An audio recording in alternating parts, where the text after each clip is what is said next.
I need that money. I really, really do. I need that money. I really need that money. Really need that money. I need that money. I really, really do. I need that money. I really need that money. Really need that money. Really, that money. That money. You're all doing well. Today is Saturday, the 23rd of March, 2023. Right now, it's like gaming chaos, but everyone is enjoying games for the most part. There is so much stuff going on right now in gaming. Just this last week, we had the release of Alone in the Dark on Wednesday, Rise of the Ronin, Dragon's Dogma 2, and Princess Peach, whatever the hell it's called, on Friday. So within a 3-day span, we have 4 high-profile new releases that have come out. So pretty much no matter what you're interested in, you're probably enjoying.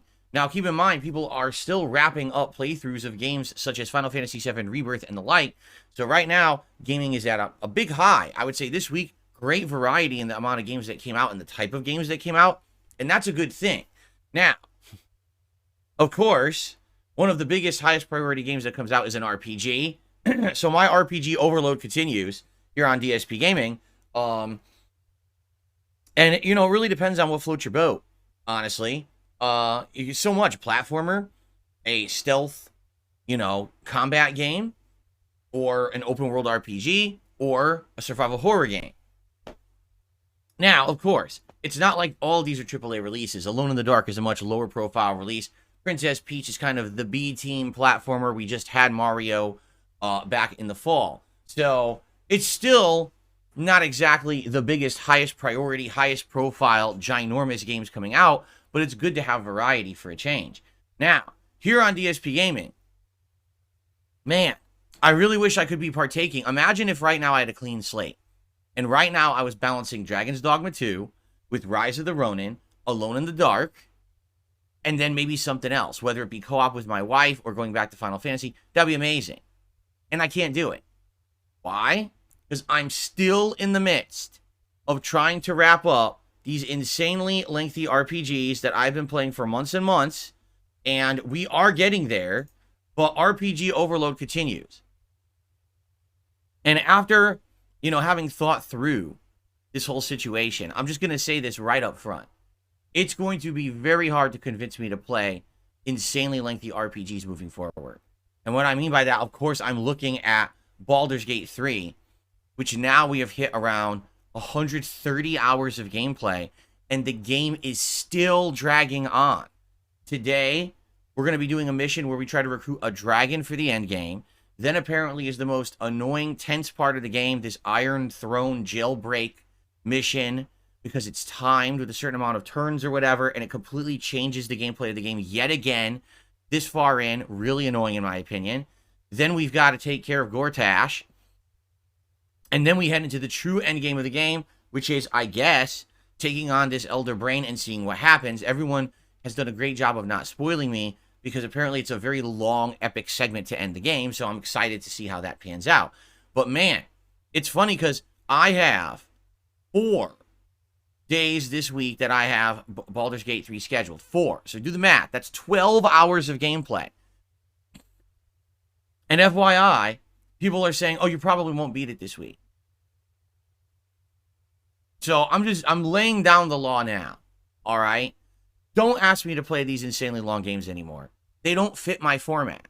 Okay? I've been playing Baldur's Gate 3 since December.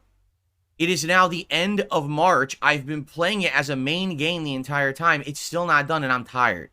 It's not that the game's not good. It's just too fucking long. All right? I don't want to be playing games for 4 straight months as a main featured stream because I have to, because it won't end otherwise. I, right now, would much rather be playing these new releases that came out this week, and I'm fucking stuck with this never-ending playthrough. Okay? So quite honestly, this is it for me when it comes to this kind of shit. And honestly, with the news that we talked about yesterday, Larian Studios coming out and saying, we're not going to make this franchise anymore. Our future projects are not going to be D&D. I almost get the feeling that I'll never really get the demand that I did for Baldur's Gate 3 again anyway. I feel like this was the anomaly. Like, listen, Larian had success in the past with Divinity Original Sin and Original Sin 2, but never did it really hit the heights that it did with Baldur's Gate 3. Probably it's that perfect combination of a licensed IP, a rabid fan base who love D&D and fantasy, and also people who want a Larian Studios game. It's like, you know, you hit it perfectly.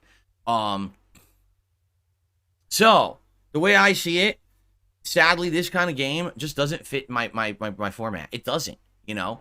It takes too long to get through, and it takes too much focus. Because it's funny, because some people are like, well, I don't understand what's the difference between this and like your Skyrim playthrough from a couple years ago.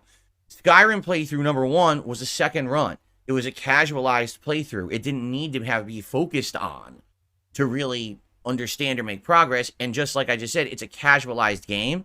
It's not Baldur's Gate 3. In Baldur's Gate 3, you literally have to keep playing it nonstop to immerse yourself in it.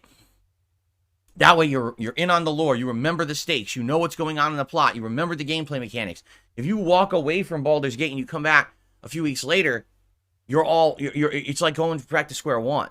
You know, this is a game that absolutely you need to keep being immersed in it. And I can't drop everything for 3 to 4 months of my life to play another game like this. I just can't. It doesn't fit the formula of me as a variety streamer.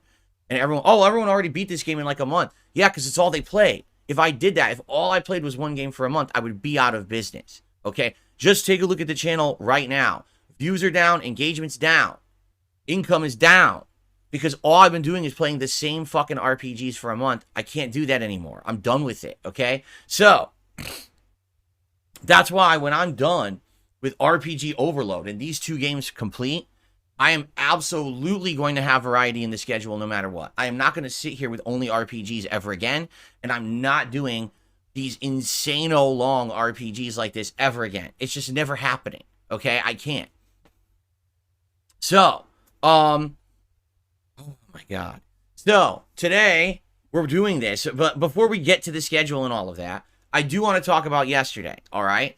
I want to talk about how things went with day 1 of Dragon's Dogma 2, my initial thoughts on the game, and then I want to talk a little bit about the game I didn't play, Rise of the Ronin, because even though I didn't play it, I did research, I found out about what people think about it in general, and I'd like to let you know exactly how stuff's going on social media, because unlike what I said yesterday, I was mistaken. Social media is about 50-50 right now on both Rise of the Ronin and Dragon's Dogma 2. There's about an equal amount of people talking about each game and both enjoying or criticizing them. And that's a unique thing, that there's not just one dominant game this weekend, that people kind of gone off and focused on the things that they like the most. That's good, obviously, for gaming, but that's not how it used to be.